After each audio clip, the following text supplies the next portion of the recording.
The lights are failing. I can't see. Check vitals. We're losing him. Get the crash cart now. The exact second your heart stops, you do not see a bright light. You see them. The person you hurt the most in this lifetime. And you are about to feel every single tear they cried, through their own eyes. You flatline.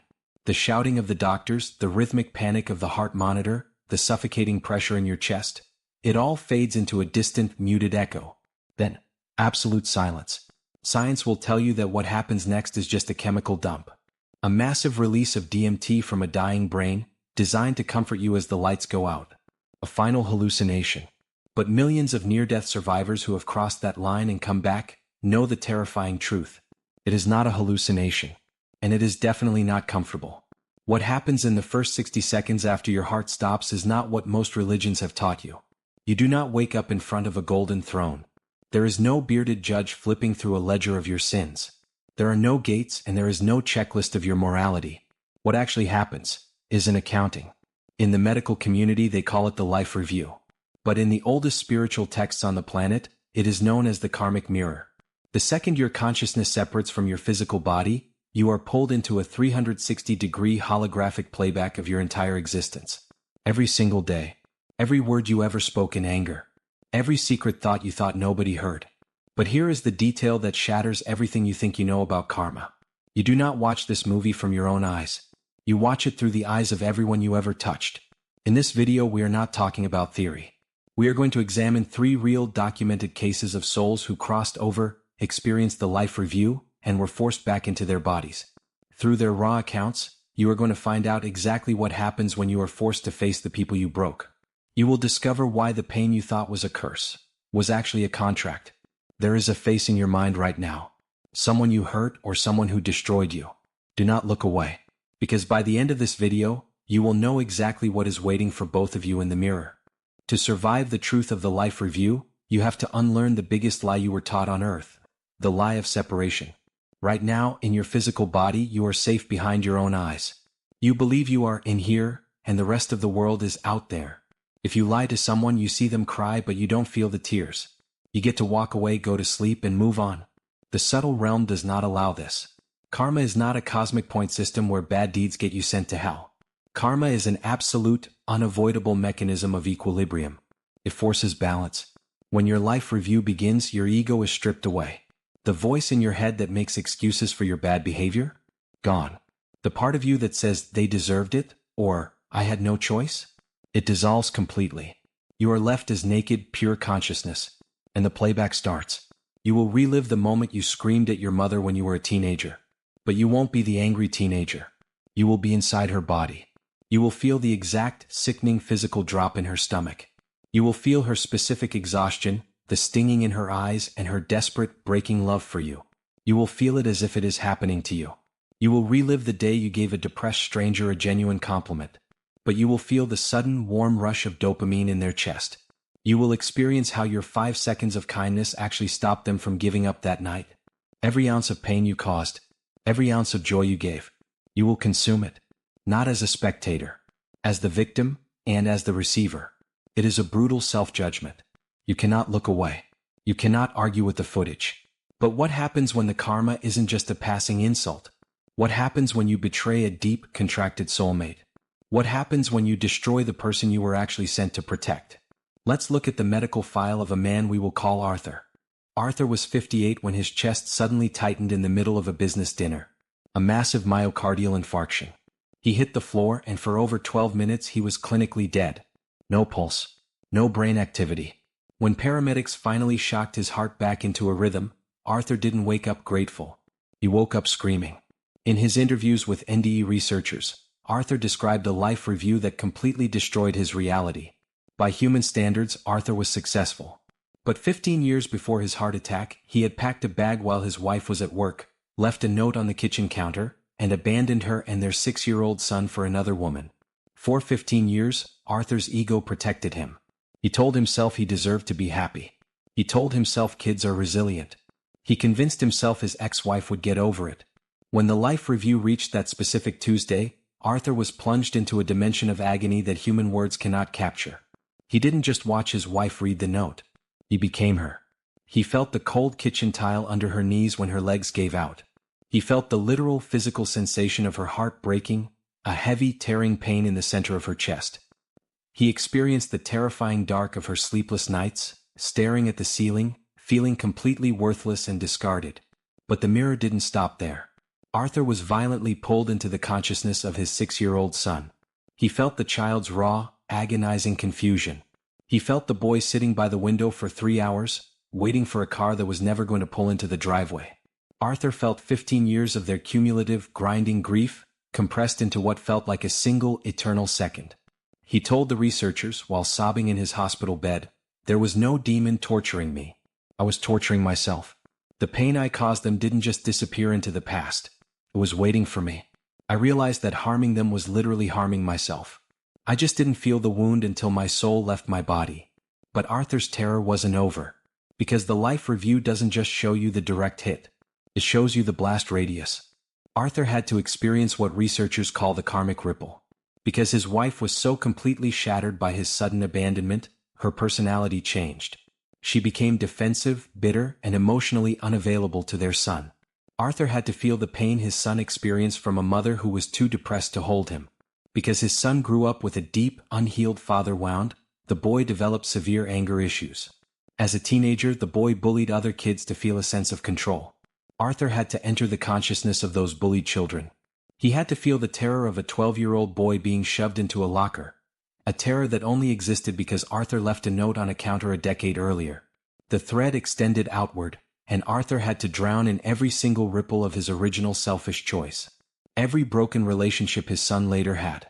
Every tear his ex-wife caused someone else because she couldn't trust again. When you truly grasp the ripple effect, the way you speak to people fundamentally changes. You realize that throwing a stone doesn't just break the surface of the water, it shifts the entire ocean. But hearing this usually triggers a massive, painful question for the audience. What if you are the one who was left behind?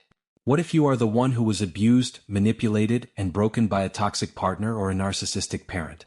When your heart stops, do you have to relive your own victimization? Do you get to stand back and watch your abuser burn in the karma they created?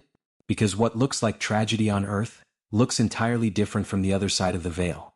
Before we look at Sarah's case, which will completely change how you view the people who abused you, make sure you subscribe to this channel right now. We explore the deep, unfiltered spiritual truths that most people are too afraid to talk about. If your soul led you to this video, you belong here. Let's look at the case of Sarah. Sarah was 42 years old when an accidental severe allergic reaction sent her into anaphylactic shock. Her airway closed. Her brain was deprived of oxygen. She crossed the veil. For her entire adult life, Sarah had been in therapy. She was trying to recover from decades of severe, calculated emotional abuse inflicted by her own mother. Her mother was cold, critical, and stripped Sarah of every ounce of self-worth she had. It was the defining nightmare of Sarah's life. When her life review started, Sarah braced herself. She didn't want to relive the screaming matches. She didn't want to feel her childhood terror again. But the review didn't focus on her pain. It violently shifted her into her mother's consciousness. For the first time, Sarah didn't see a monster. She saw a terrified, deeply broken little girl. Sarah felt the exact, horrific, multi-generational trauma that had been inflicted upon her mother by her grandparents. She felt the heavy, suffocating density of her mother's mental illness. She realized her mother was incapable of giving love because her mother's internal world was a burning house. But then the review suddenly paused. The imagery of Earth melted away. Sarah found herself floating in a space of pure, warm, blindingly white light.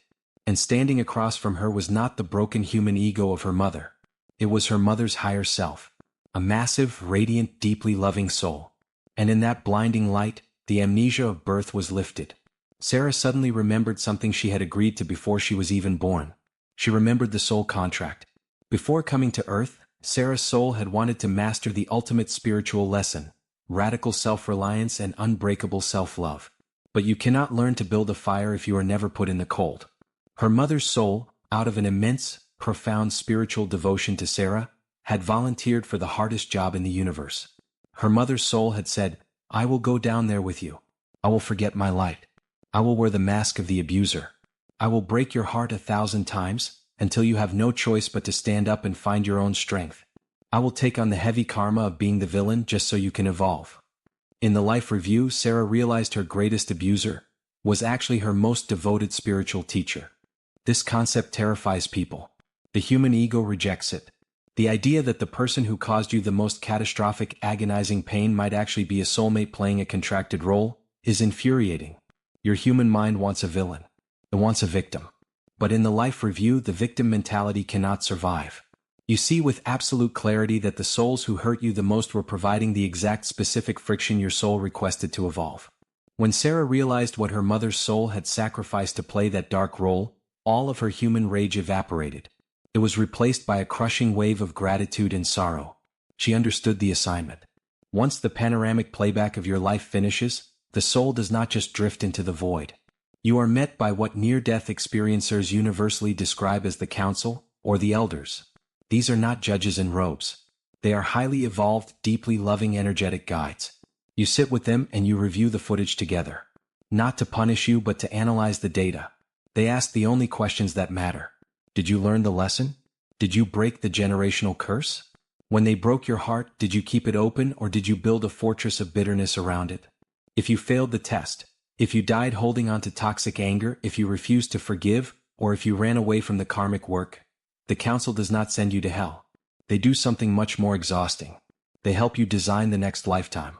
You will get a new body. You will be born in a new city. You will have a new name. But the exact same core wound will be coded into your life. And that exact same soul will be sent back down in a different human costume, ready to trigger you all over again. You will repeat the grade until you pass the test. Which brings us to the most tragic scenario of all. Case number 3. The unfinished bond. What happens when you actually meet your primary past life connection on Earth? You feel the pull, you know they are the one, but you walk away.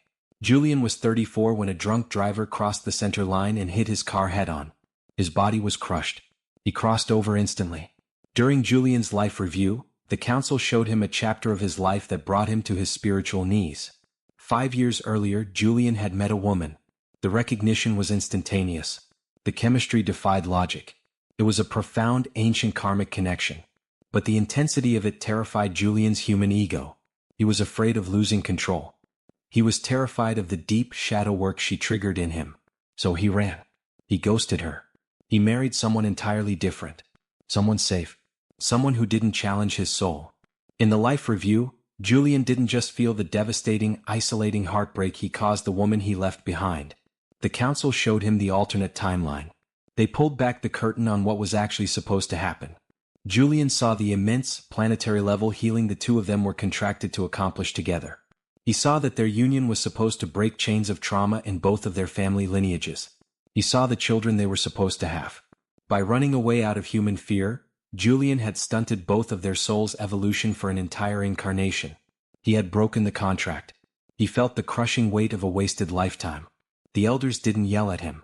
They just radiated a deep, heavy sadness. The message was telepathic and clear. You let fear win. You missed the window. And now, you both will have to wait centuries to find each other in the physical realm again. Julian woke up in the intensive care unit 3 days later. He was surrounded by machines. He was permanently physically disabled from the crash. But his physical pain was nothing compared to the agony of knowing he had thrown away his karmic purpose for the illusion of comfort. He learned the hardest lesson of the subtle realm. Human comfort is utterly worthless, if it costs you your soul's evolution. Why do we do this? If we plan these contracts, if we choose our teachers, if we know how high the stakes are, why do we come down here and screw it up so badly? Why do we hold grudges? Why do we run from love? Because of the amnesia. The moment you pass through the birth canal, your soul's memory is wiped clean. This is not a glitch in the matrix. It is a feature of Earth School. Think about it. If you remembered that your abusive partner was actually a loving soulmate teaching you boundaries, it wouldn't hurt. And if it didn't hurt, you wouldn't be forced to grow. If you knew the test was just a test, you would fake the answers. Earth is a high-density, low-frequency immersion program. It feels incredibly real. So we take it incredibly seriously. We build massive, reinforced steel walls around our hearts to protect ourselves from feeling pain. We block numbers. We cut off family members. We spend decades defending our egos. But in the life review, you see the brutal irony. Every wall you built to protect yourself was actually a prison cell keeping you from your curriculum. Every time you successfully avoided pain, you completely bypassed your spiritual growth. But here is the secret that changes everything. The veil is thinning. The fact that you clicked on this video, the fact that you have listened this far, means your soul is tired of repeating the cycle. Your higher self is actively trying to bypass the amnesia, and you have an option. You do not have to wait until your heart stops beating to balance your ledger. You can do it today. You do not have to wait until a car crash to face the karmic mirror. You can initiate a living review right now. It is the ultimate spiritual loophole to burn through your karmic debt while you are still breathing. It is not a peaceful meditation. It is a brutal, 5-minute intentional confrontation with your own ego. Close your eyes and bring up the face of the person who broke you. The karmic connection that left you in ruins. The parent who failed you. Demand that your human ego shut its mouth for 5 minutes. Stop reciting the story of what they did to you. Stop focusing on your own wounds. Force your consciousness to step inside their body. Look at their childhood. Look at the emotional poverty they were raised in. Look at the horrific, heavy karmic density they are dragging around with them. Realize with absolute certainty that they did not hurt you because you were worthless. They hurt you because you were standing in the splash zone of their own internal bleeding. And then ask the only question the council will ask you when you die. What was this designed to teach me? Did their betrayal finally teach you to stop relying on others for validation? Did their abandonment force you to stand on your own 2 feet? If you can find the lesson, extract it, and genuinely feel gratitude for the harshness of the teacher. The karma burns. The cord snaps. The contract is fulfilled. You will never have to repeat that pattern again. And you will not have to face them in the life review with regret. You must do the same for the people you have broken. Stop waiting for them to get over it. Your ego wants to hide from the shame. Silence your ego. Reach out. Acknowledge the exact pain you caused them. Taking accountability in the physical realm profoundly neutralizes the terror of the karmic mirror. Do it now, while you still have a voice. The life review is not a punishment. It is the ultimate act of cosmic integration. It is the universe's fail-safe to ensure that absolutely nothing is lost. Not a single tear goes uncounted. Not a single act of unseen kindness goes unrecorded. Everything is balanced. Everything is eventually dragged into the light of pure, unconditional awareness. The souls you have met in this life. The ones who held you, the ones who shattered you, the ones you ran from, and the ones you cannot seem to forget. None of them are accidents. They are all highly specific, intricately cast actors in your soul's curriculum. Do not waste the rest of this incarnation fighting the curriculum. Stop running. Lean into the pain. Feel it. Extract the data. Learn the lesson. You are a vastly powerful, ancient being of light. You are temporarily wearing a heavy biological spacesuit, playing a very high-stakes game of remembering who you are in the dark. But this entire concept brings up a massive, terrifying question that we have to answer. If all of this is true, if the pain was a lesson and the abuser was a contracted teacher, how exactly did we plan this before we were born? How did you sit in the interlife dimension, look at a blueprint of absolute human misery, trauma, and heartbreak and actively say, "Yes, I choose that"? In our next video, we are going to pull back the veil on the pre-birth plan. We will look at exactly how soul contracts are negotiated, why you deliberately chose your deeply flawed parents, and why your soul requested the absolute hardest moments of your life before you took your first breath. It is a video that will completely shatter your perspective on human suffering and victimhood. Make sure you are subscribed so you don't miss it. Until then, pay close attention to the mirrors in your life today. They are showing you exactly what you need to see.